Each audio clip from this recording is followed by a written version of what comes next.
আমি নানা রকম কাজের ঝামেলায় ছিলাম, তাই আমার আজকে আসতে একটু দেরি হয়ে গেল। ও বন্ধু, আমার মনে হয় কি জানো, আমার মনে হয় তুমি আমাকে ভুলে গেছো। না না চাবি না, তোমাকে কি আমি ভুলতে পারি?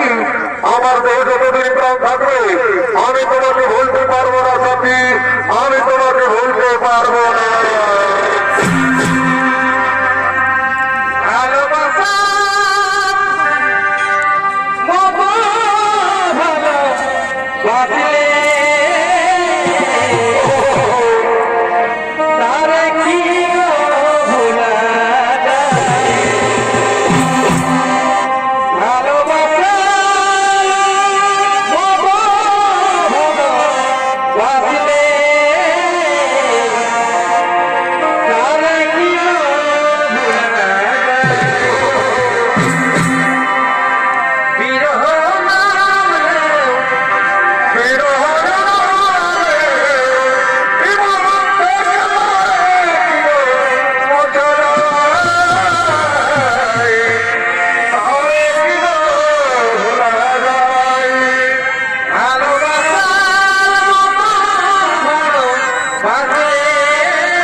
তুমি ঠিকই বলেছ, চলো চলো আমরা ওই বৃক্ষের ছায় বসে কিছুক্ষণ কথোপকথন করে।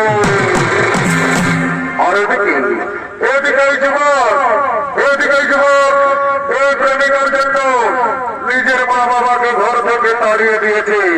তারা দুজন কাঁদতে কাঁদতে এই পথে পথে আগমন করতে চলেছে।